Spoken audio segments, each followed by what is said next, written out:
Alright, just checking to see if everybody can hear me and if we can see on this chalkboard.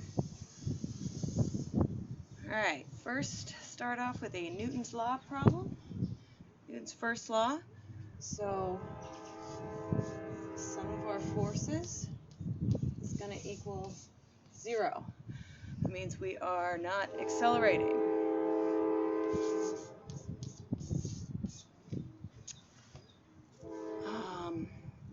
Okay, so what I've drawn here is a ramp, and we are going to put an object on this ramp.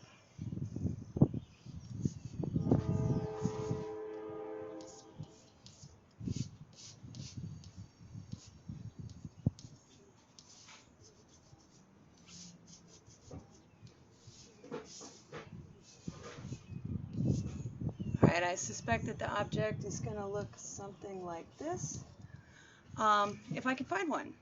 And this is going to be a piece of wood that is propped up on something. So I'd like to bring your attention to the fact that we have 4 forces happening in problems that look like this.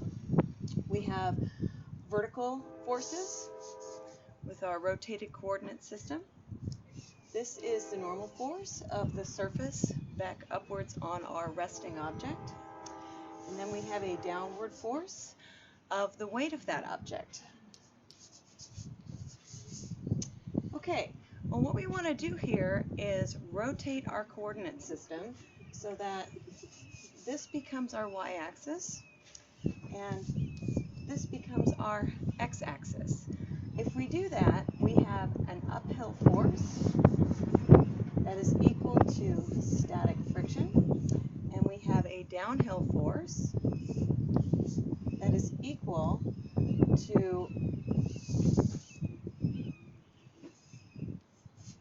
the horizontal component of gravity. Now remember, we talked about this before we left. If this angle is theta, this angle is theta, and our downhill force is equal to minus mg sine of theta. And if these forces are equal and opposite, it means that our frictional force is also equal to mg sine theta. Our normal force is going to be equal and opposite to that adjacent component, and that is going to be equal mg cosine theta. So anybody can do these demonstrations at home. We're going to talk a little bit about how to measure the hypotenuse of an angle, or how to measure the degree value of an angle, even if you don't have a tape measure at home. Okay, I'm going to pause for a minute while I set up.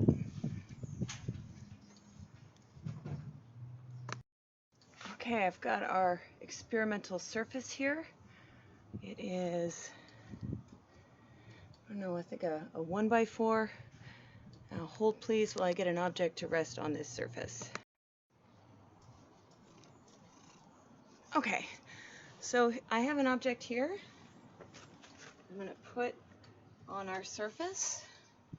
You can see that the object is perfectly still. Well, kind of. So the frictional force downhill and the gravitational force downhill and the frictional force uphill are balancing each other out.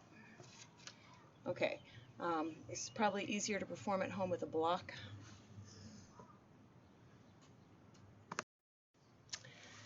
Okay, so I have a less uncooperative object here. It looks like some sort of a bristle brush. And you can actually use changes in angle to calculate that coefficient of static friction. Because once this angle gets large enough, that gravitational force downhill is going to be large enough to break your object loose from the static friction. Try this again. All right.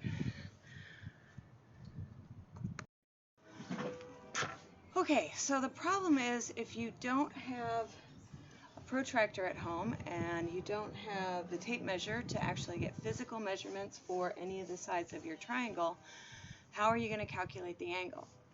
Well, you can do that by using a piece of string. And all of you should be fairly comfortable at this point estimating a ratio between two different pieces of string. You can either take one and measure your entire hypotenuse, and then measure the height above ground that you lift the edge of your board, plank, object, book, whatever you want to use, and then compare those two pieces of string so that you can get an estimate of whether or not it's 1 time, 1.5 times, 2.5 times, or essentially how many multiples of one another that piece of string is. And I'm going to pull some out here later and try to do some of those measurements for you. Although many of you have an app on your phone that is smart enough that you can probably use that level function in order to calculate the angle of your object that you have lifted.